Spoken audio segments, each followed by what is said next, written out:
Lisa Michaels? As a, tragically, the only person up here that has lost a family member in 911, our family, I wanted justice right away. We all did. We were all quite excited that we were relieved when we heard that they were finally going after the people that had murdered my cousin David in his office in the World Trade Center. And I think one of the things, the distinctions that makes a country powerful and makes a country the United States, the greatest country in the world, is the fact that we have the strongest military. It's the best military in the history of the planet. And we do not want to limit that. And part of that is protecting Israel. Israel is our oasis in the Middle East, which is, as we all know, a very troubled area and has been for centuries and centuries, working under a different tribal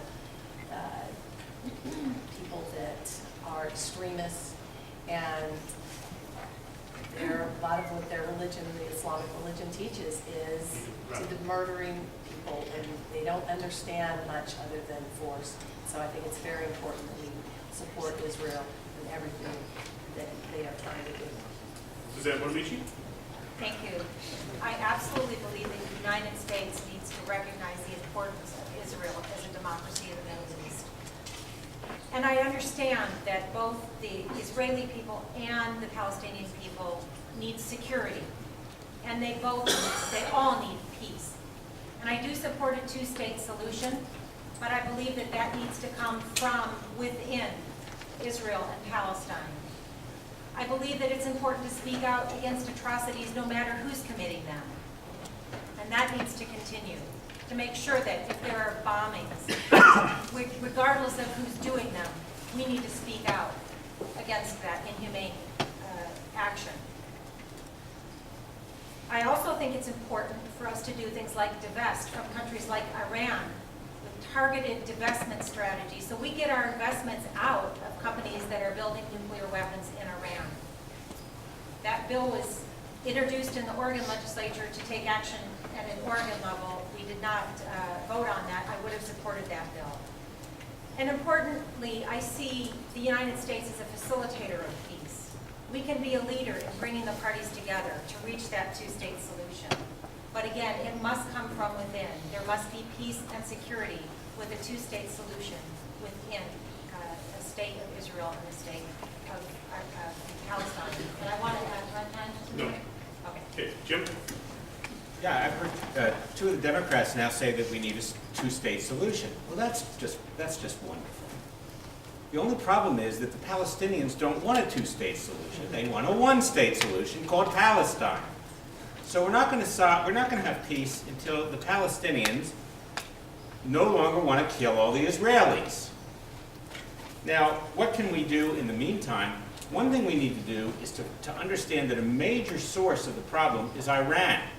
Iran is funding and supporting Hezbollah and Hamas, these terrorist organizations that are constantly attacking Israel. I got relatives living in Israel. They've had to move out of their homes sometimes when the bombs are coming over. So we need to understand that a lot of this is coming from Iran, which also has repeatedly threatened with its nuclear weapons that it's developing, that it's going to wipe Israel off the face of the earth. And then they're going to probably come after us.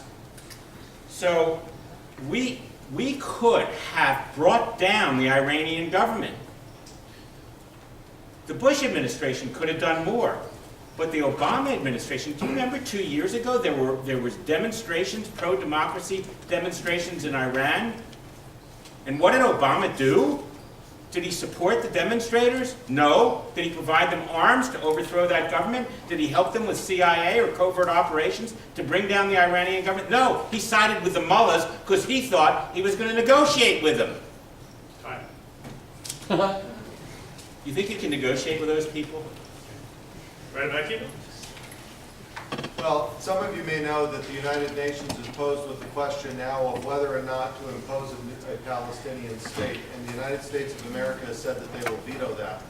I think that is the correct course for the United States, and the reason is that a solution that provides lasting peace in that region of the world cannot be imposed by somebody outside. It has to be something that both sides agree to. And that's why the only solution for peace in that region is a two-state solution. I do not, and I challenge the conclusion, that one of the sides exists only to eradicate the other. If that's the conclusion you come to, there will never be peace. Whether it's true or not. There will never be peace. And one of the things that this country has done throughout its history that has risen it above all other countries is the ability to help broker peace in parts of the world and to lift other nations as opposed to oppress them. The role the United States has historically taken between Palestine and Israel has been one to bring the two together. It's not an easy thing to do, but it is the only way that we will succeed in achieving peace in that region of the country, and that's the course we should continue. Okay, so to sum up, we've got 4 two-state of some kind. We've got 1 back Israel no matter what, and we've got 1 saying that 2 or the Iranians are behind a lot of things, and Islam is a murderous religion. So just getting those out there, okay? All these views are on display currently in the Congress right now. Once again, one of you is probably going to end up going to Congress. Good. Do your homework. Just saying. We've got classes here. You can cover it. Yeah, absolutely. A question for all of you about campaigning. You're campaigning now. Campaigning. You do things like this. Your life's not your own. You're out on the road. You got to raise money. All those kinds of things. This is the first set of elections that are really taking place with the Citizens United decision kind of fully in place. So fundraising is different than it has been in the previous presidential election. We saw a bit of a flavor of the 2010 elections, but 2012 is kind of full bore going on out there. What do you think about the Citizens United decision and how it changes campaign financing and looking at your lives as you go out there? Rob, let's start with you. Well, actually, Jim, I'm no one to argue with a poli-sci professor, but Citizens United doesn't really change anything for candidates because, so that the people here in the audience know, corporations are still not permitted to contribute directly to candidates unless they have a PAC form, the PAC, Political Action Committee. So there's this notion out there that some big corporation in this district or anywhere in the country could write any one of us a big fat check. That's absolutely not true. They are limited through their PAC contribution to $5,000, as I understand it. But what the decision permits is that those companies can, on their own, provide resources to help nominate or elect a particular candidate or to work against a candidate. But it's not a coordinated effort with the candidate themselves. Now, I would like to say, though, Jim mentioned earlier about endorsements that I've received from Democrat mayors in this district. All told, I've received 17 endorsements from mayors in this district. I would like to ask if there's any other candidate here today that's received any mayoral endorsements so far. I'm the only one and I haven't even been nominated. And what does this suggest? This suggests that the mayors who know our communities best have looked at these 6 candidates and have said, who's the one that can help us most effectively create jobs in our community? Obviously, they've chosen me, and I'm proud to say that that's a bipartisan list because creating jobs is neither a Republican or a Democrat issue. It's an Oregon issue. I'm grateful for that support. Suzanne Bonamici?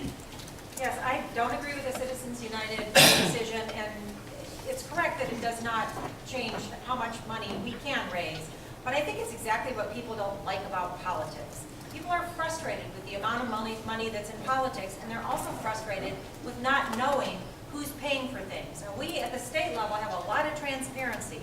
As a state candidate, everything that we raise and spend is available for the public to see. But with Citizens United in this special interest groups that spend money, we can't see all of those organizations and who they are. So I think it's exactly what frustrates people about politics. I think we need more transparency, and I would be happy if Citizens United were overturned. Lisa Michaels?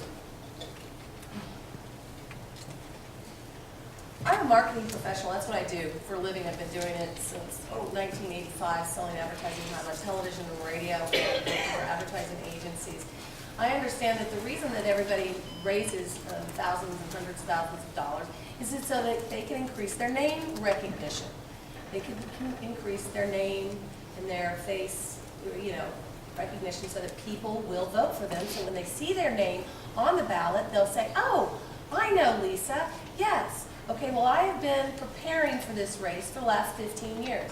I was on television every week on Saturday night on Coin Television when I did the segment from Around Town Television.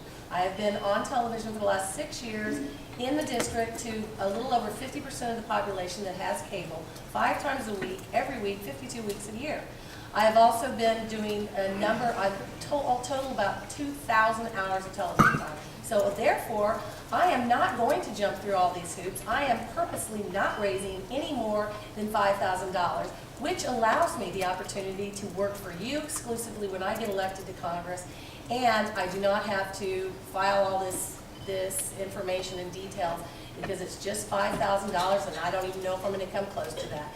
And so if I get elected, this will be a record.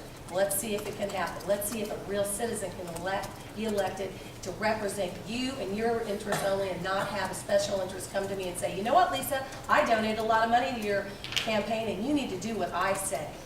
Right, wait. I simply believe that the Supreme Court got Citizens United wrong.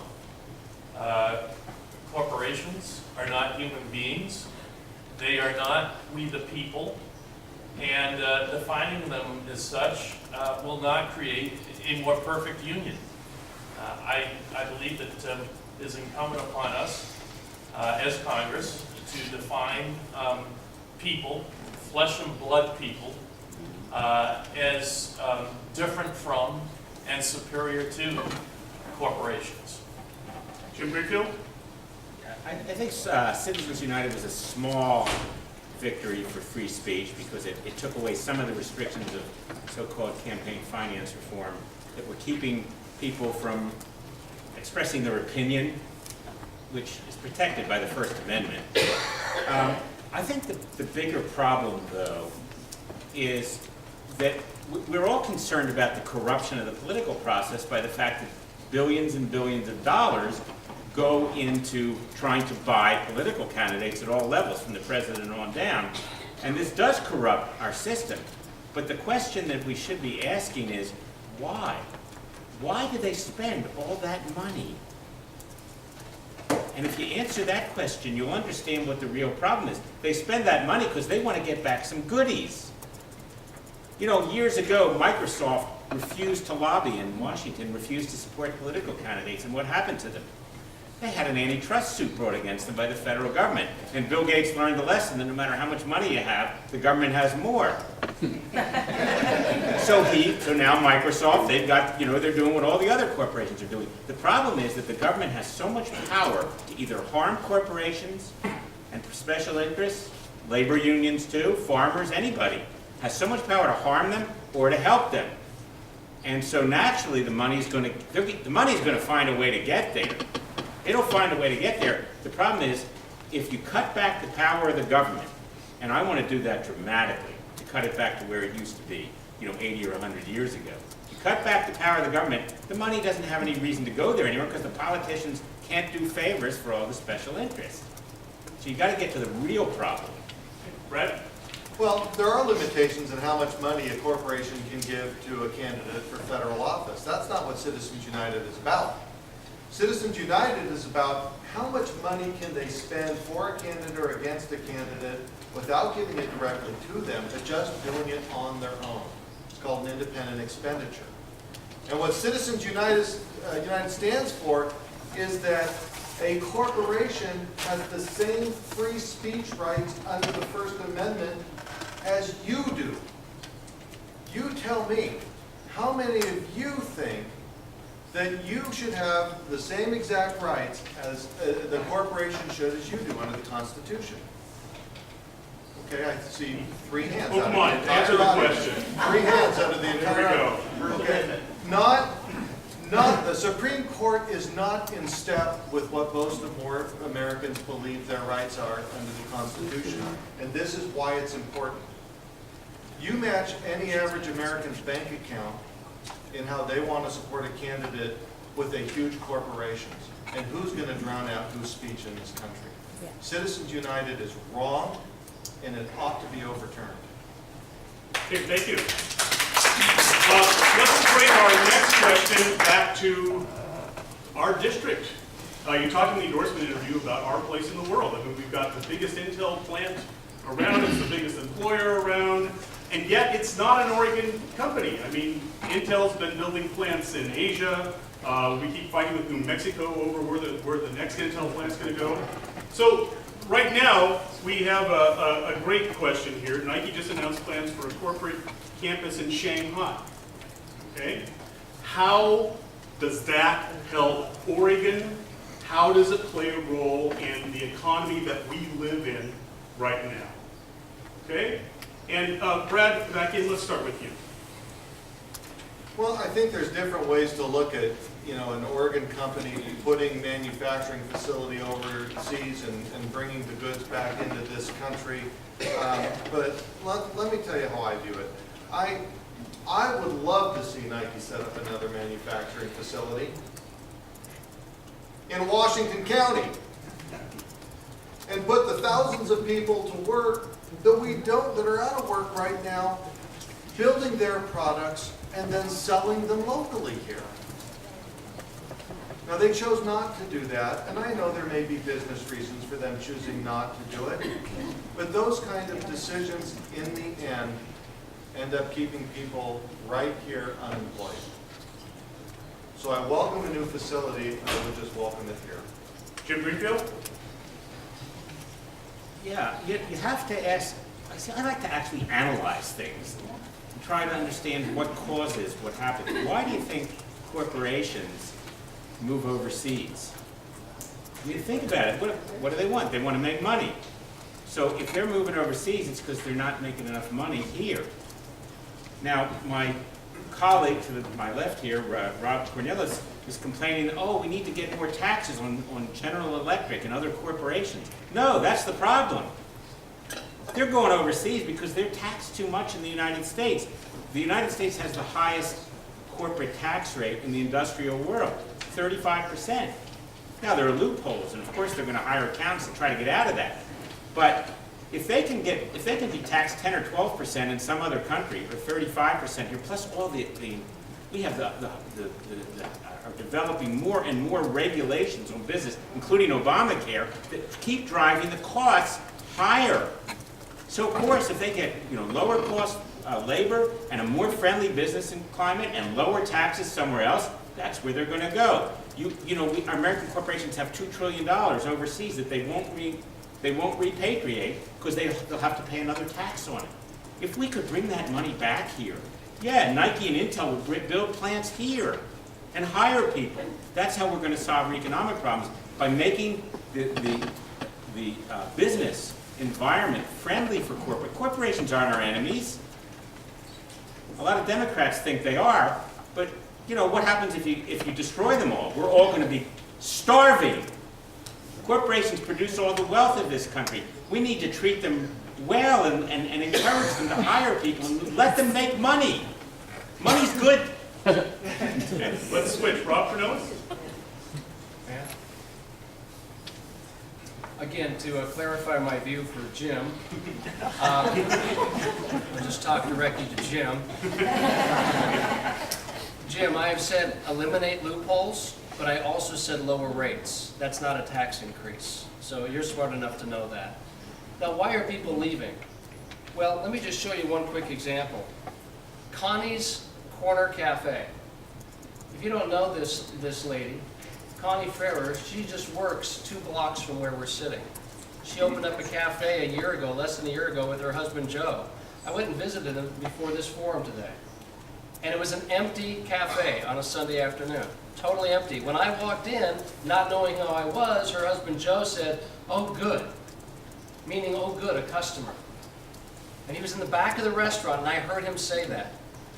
So I had a little conversation with him. Allison and I had a conversation with Connie and Joe. And I asked them, what's the #1 challenge you're having for your small business? And Joe, who's a veteran, and Connie, who apparently came out of retirement to open up the shop, they said one word as they shook their head: taxes. Taxes are killing our small business. If that's true for a small business in Forest Grove, I'm sure it's a reason that other companies, as Jim rightly said, are choosing to leave our state. Now, I would add, they also need to know, we need to know, that this is a trade-friendly district. For heaven's sakes, we have a city called Portland in this district. If there's ever a district in the country that's dependent on trade, it's this one. You have 15,000 employees at Intel who are absolutely, 100% of them dependent on trade. You have 5,000 at Nike, 100% of them dependent on trade. You have 4,000 at Columbia, same situation. And all of the other companies and firms that have started in this district as a result of hub businesses like that. I'm not saying trade at any cost. I'm saying smart trade, fair trade, where you hold your partners accountable. This is the kind of policy and advocacy we don't have in this district, and that's why we're in the fix we're in. Thank you. Brad Witt? Thank you. Thank you. Nike building a campus in Shanghai has grown the global economy. And in so doing, they've enabled some folks in Shanghai to be able to be bigger participants in that economy. And hopefully, they will be buying some products that are made in the USA. We also have to make absolutely sure that as a state and as a nation, we are doing everything that we possibly can to grow and foster a positive business climate, to make sure that we have adequate buildable sites for plants to be placed in. And I helped lead that effort in the Ways and Means Committee this last legislative session. We have to make sure that our infrastructure is adequate, that it is attractive to business. And we have to make absolutely sure that we are providing the kinds of research and manufacturing assistance that these companies need. Nike has its global headquarters here in Oregon because of this. We need to make sure that it's not only Nike, but every other corporation that we're trying to address their wants, needs, and desires as a global competitor in today's economy. Susanna? Thank you. I agree that it's a good thing that Nike is building a campus in Shanghai. I think it's great that there are going to be a lot more people walking around Shanghai with Nike Beaverton, Oregon shirts on. I think that enhances our reputation in the global community to say that, yes, Nike is our headquarters right here in the 1st Congressional District. I think that's a good thing. And I think it's going to help Nike here in Oregon with their business and doing jobs here, keeping jobs here. Because they have a campus over there, it's going to enhance our reputation globally. But I do agree that we need to start looking at tax breaks for companies that ship jobs overseas. That's not what this is about. This is about enhancing our reputation as a leader in a field. And you mentioned Intel as well. Intel, you're right, is very concerned about trade agreements, and that's why I will make sure that any trade agreement protects intellectual property. The way I will approach this job as your next Congresswoman is to go to every business and ask them how the trade policy impacts them. Get the information that I need to make an informed decision about whether a trade policy is good for the 1st Congressional District.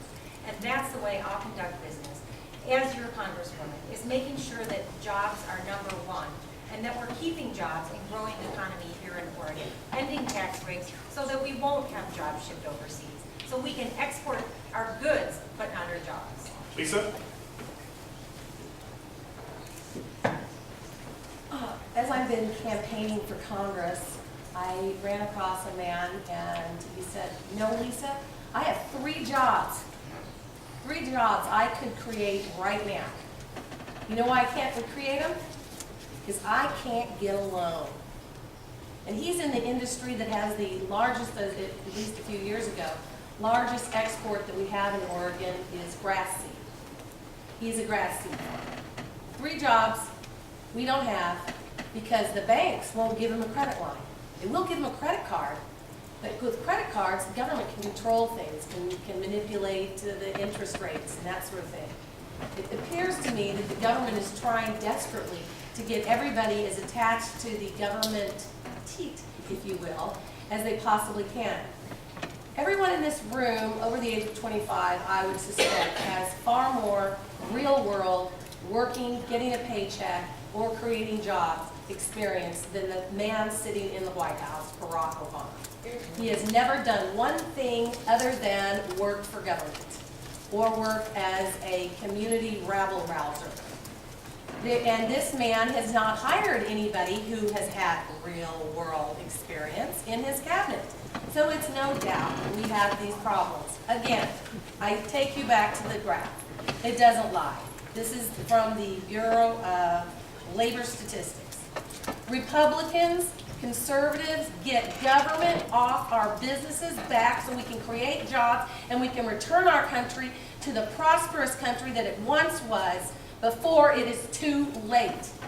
We have an opportunity, a golden opportunity to have that happen right now in this special election. Please do not waste it. If you do not see me on your ballot on November 8th, I ask you to please write in Lisa Michaels. Thank you. Brad, back to you quick. Thanks. Just one response to the comments of Suzanne and our Republican friends that are just fine seeing the Chinese consumers wearing American products that were made by Chinese workers. This country was at its strongest when we had a middle class with the purchasing power to buy American goods. Our companies were stronger and our middle class families were stronger. That's why we want the jobs here, so that people here can manufacture those goods and have the purchasing power to buy them. Jim, you're right, money is a fine thing. I just want to see it in the bank accounts of American families, not huge multinational corporations. Okay, we're coming to the end here, so I'm going to give you each 1 minute on a question that, because we're at a university, I must ask. Special thanks to the students who've been gathering cards and moving chairs.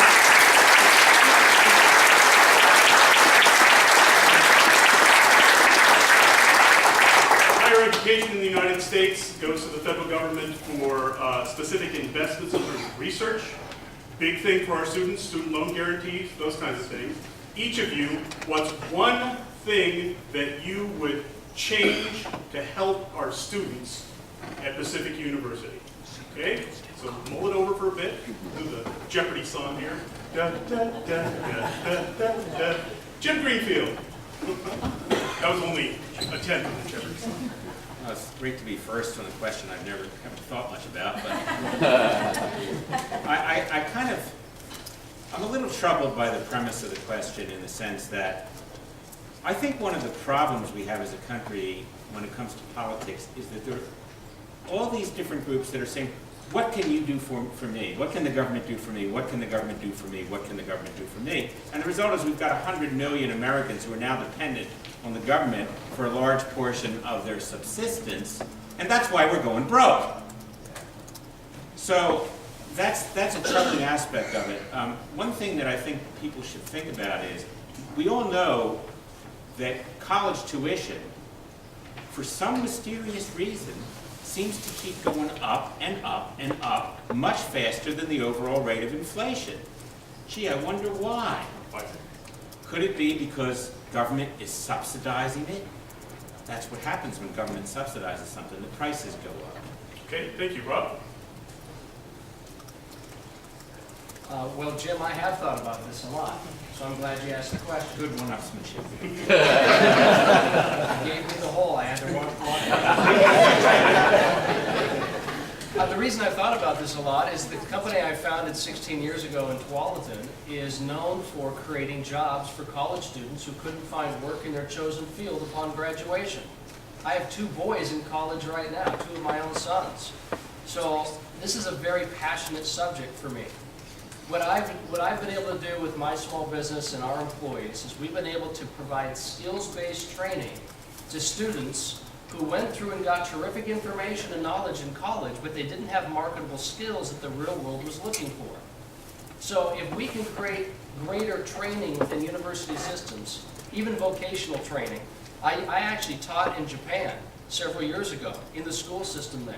And they have a very distinct program to help people find the avenue of their choice and not have a one-size-fits-all program. Thank you. Lisa?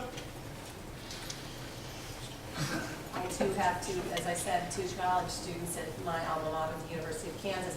I talked with my freshman son, and he said, "Mom, I don't understand why they charge so much in tuition, because my teachers most of my teachers, he apparently only has one actual professor that's teaching him, and I'm sure that's not the case here at the city. We are University. small liberal arts. So you have actual professors, not TAs. So I would kill for a TA. So that was my thing I was thinking about, perhaps maybe having more internet access or somehow. I don't understand the structure that charges that much money and then staffs all the classes with TAs, or predominantly that way. So I'm glad to hear a small private university, is it private? Yes, indeed. Yes, private university, that you guys do it the old-fashioned way. The professor actually teaches. Thank you. Suzanne? Thank you. I know what it's like to work my way through college. I did that. 2 years of community college, 2 years of college, and 3 years of law school with a combination of work study and loans and grants. And I didn't see those loans or grants as a government handout. I saw them as an investment, and that's the way I will approach investing in higher education. We need more Pell Grants available to more students. Thank you. Brad Witt?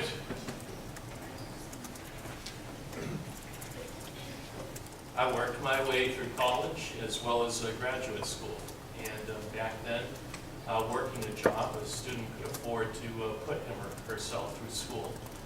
My 2 children, who have both just recently graduated from college, don't face that opportunity. A minimum wage job or something close there too will not support a college student any longer. So I think one of the most important things that we can do to help existing college students and to expand access to college, regardless of your socioeconomic status, would be for Congress to pass an automatic inflation factor for Pell Grants, so that as the cost of living increases, the amount of money that can be borrowed under a Pell Grant will go up. That's what I pledge to do when you elect me to Congress. Brad? The partnerships between local colleges and universities and the business community is incredibly important, not just to broaden the skills of students, but to give them a link into the workplace afterwards, like the program that I've supported and helped build at Hampton Lumber Affiliates that partners with their local college and high school in order to bring young people into a 21st century mill and give them a leg up in getting into Oregon's timber industry. But in addition to those kind of programs, we need to make college more accessible, expanding the type of work-study programs that we have and increase the funding for Pell Grant will help keep more kids in college. Thank you. So all of you students, look for your Pell Grants in the mail. Okay, or look for a job. There you go. There we go, okay. We've got time for a 2-minute wrap-up, okay? So this time, we're not gonna bring you up to the podium. It's a mess at this point, okay? So just sit at your seats, and we'll do it in the reverse order of the way we came in. So Brad Witt, you're starting us off.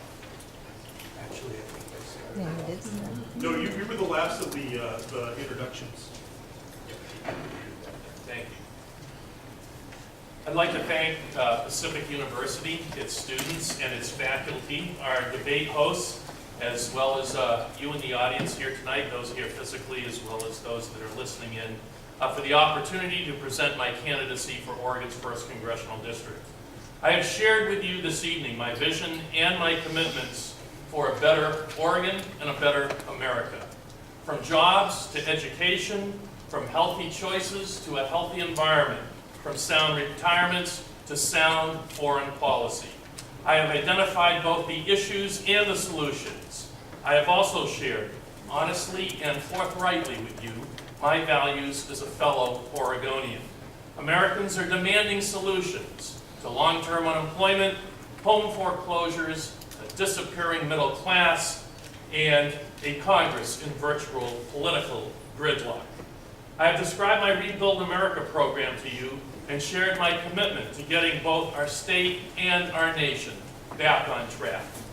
As someone whose bipartisan work achieved more agreement than any other member of my caucus, who knows firsthand the challenges that middle-class families face every day, and who is committed to keeping Oregon the special place that it is, I respectfully request your vote on November 8th. I'm Brad Witt, and I want to be Oregon's next congressman. Thank you. Thank you. Lisa.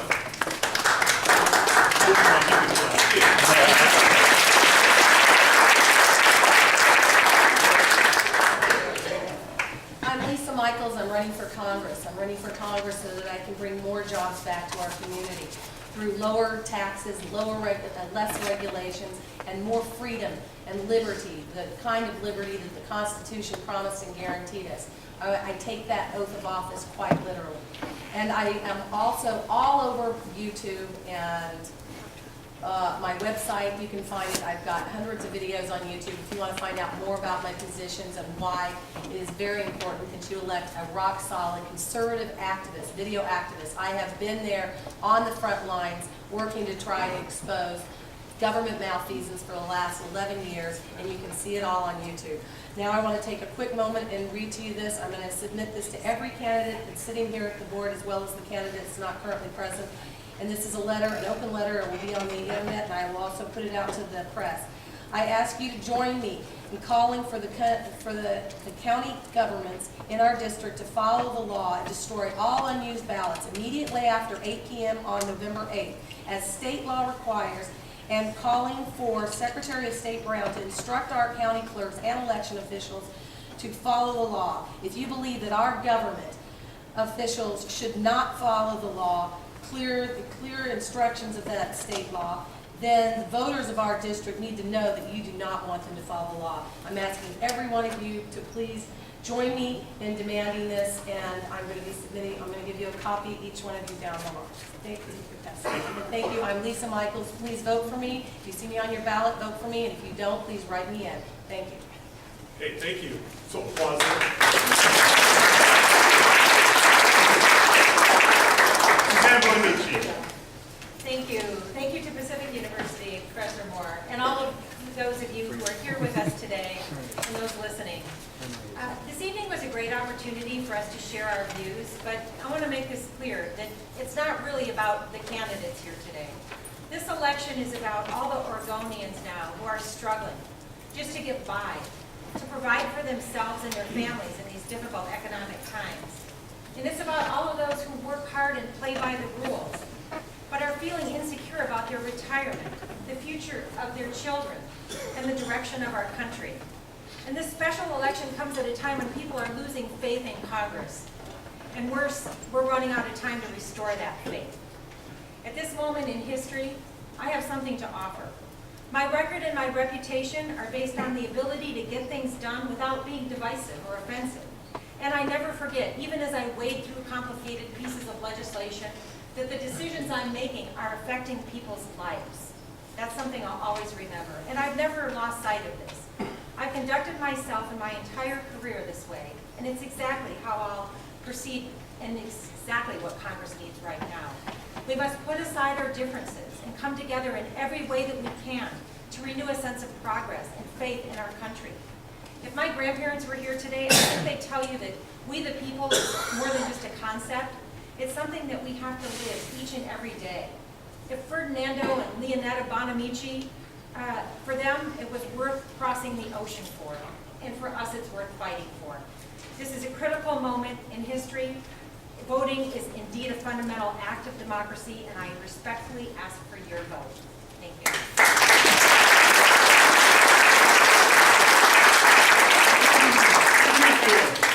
Again, my website is jimgreenfieldforcongress.com, and if anybody listening or watching on TV agrees with what I've been saying, we need financial support and volunteers so that we can have the funds to get the message out to the voters of the Republican Party who the candidate is who truly reflects their values and beliefs. I carry the Constitution around with me. I know some people think it's kind of an outdated document, but what we need to understand is that when our country was created, our founding fathers, great men like Alexander Hamilton, James Madison, Thomas Jefferson, explained that the Constitution created a plan of limited government, government that didn't have a lot of power. They didn't want the government to have a lot of power because they understood that as government power expands, individual liberty contracts. Now, is there anybody in this room who thinks that we have a government of limited powers today? Could anybody take that position seriously? We've got about 3 or 4 in the back. The government is out of control. It is expanding. It has been expanding steadily for 100 years. And the reason it matters is because when we have a government of limited powers, it works. We had, the United States went from a tiny nation of 3 million people towards becoming the world's dominant economic power when the Constitution was still in effect and we still had a limited government. Do you know that our economy was growing at 11% per year? Sort of like China is now. Now we're happy if we can grow 2% a year. If we get back to that concept of limited government, our economy will grow and produce prosperity and jobs again. Thank you.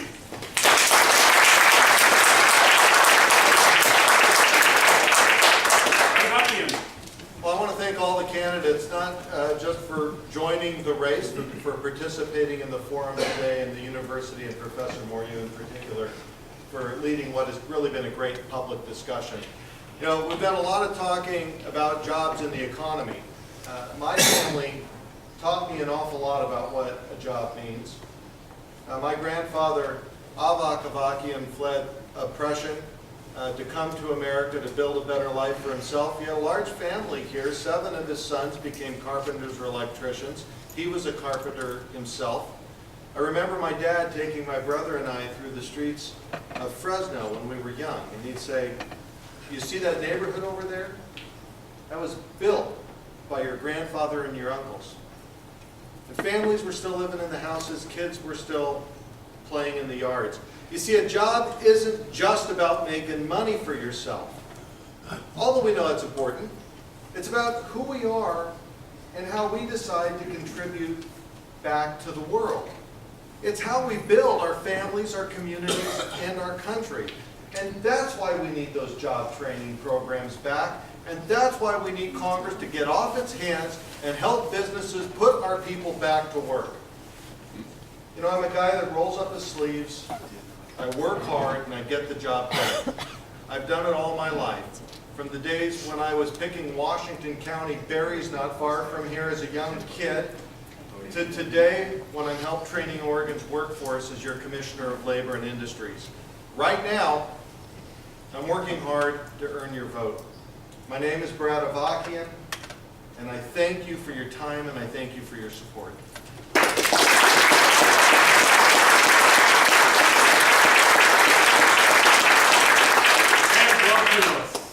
Thank you.